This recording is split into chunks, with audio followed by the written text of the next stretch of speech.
So I think it really comes down to this. If we are to know what works and what doesn't, we must have reliable and valid measures.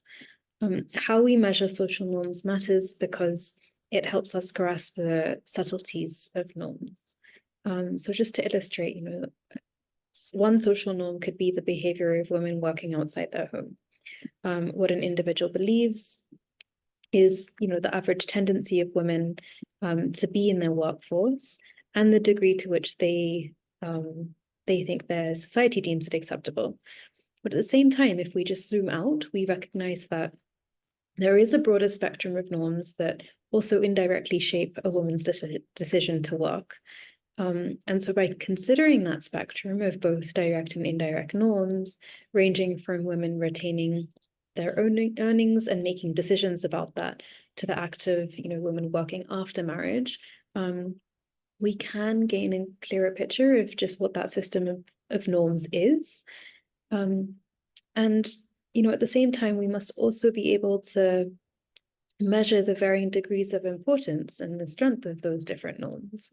It's not simply a matter of yes and no. Norms aren't simply black and white.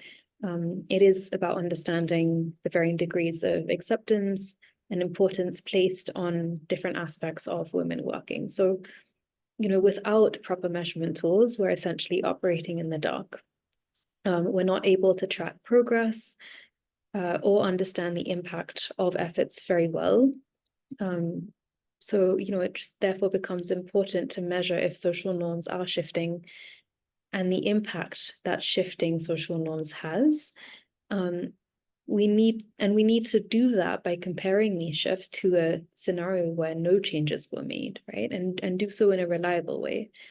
So by having tools specifically designed to measure social norms regarding, women's work, we ensure that any effort to change social norms are made measurable. And so my fellow authors and I, we developed the Strength of Social Gender Norms measure with a sample and setting that we found to be commonly neglected in both psychology and norms research.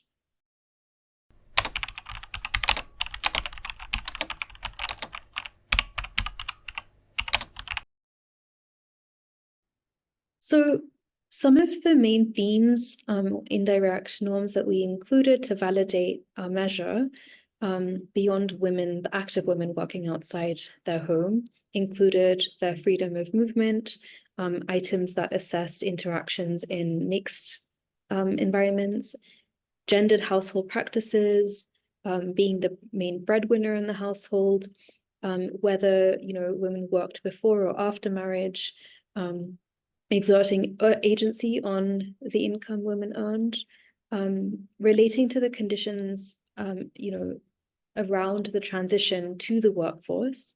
Items included gaining education to improve job prospects. We also measured working due to financial constraints and then also working in specific types of jobs as well.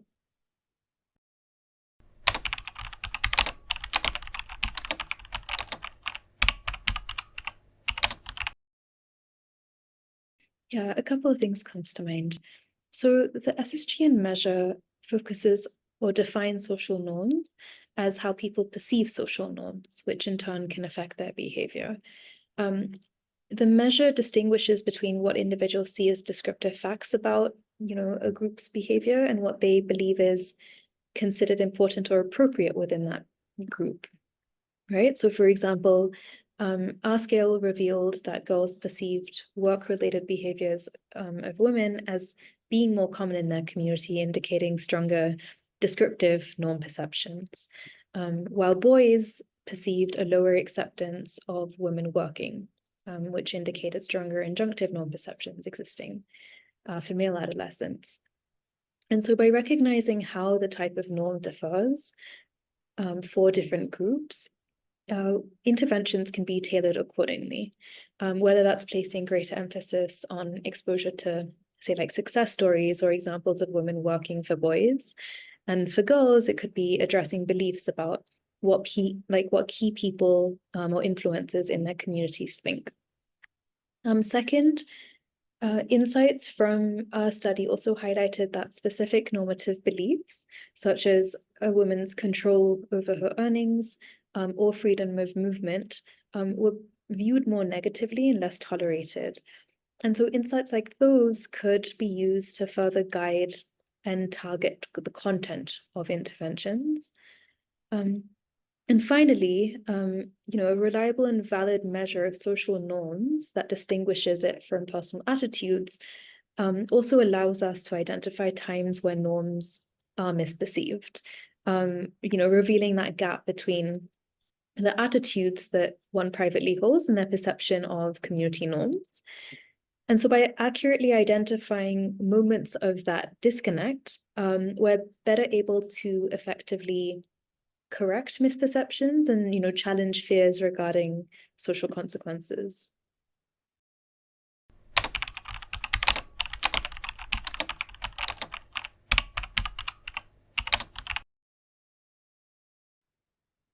The SSGN measure helps us identify which social norms regarding women working exist and how strong those social norms are. But it doesn't tell us as much or very much about how these norms influence an individual's decision, right? So imagine we're trying to understand how social expectations shape decisions like a woman choosing to work outside her home. I think that's where a measure of conditional preferences comes in handy to see how changes in specific types of social expectations, such as social norms around a woman's mobility, could then sway that decision to follow or break away from the norm, or a community member's decision to support a woman working outside the home. So that's one way I can see how a measure of conditional preferences being a complement by using the normative dimensions that bubble up as existing and being relevant to a context using the SSGN measure, and using those to tweak specific expectations in hypothetical scenarios that are then created in conditional preference measures. So if a certain set of social expectations were to change, and then you see a shift in that decision as a result of those tweaks, then you get a sense of the relative importance of different types of social norms. So it just could add another layer of insights to our understanding of social norms and their effects on, the choice to participate in the labor market.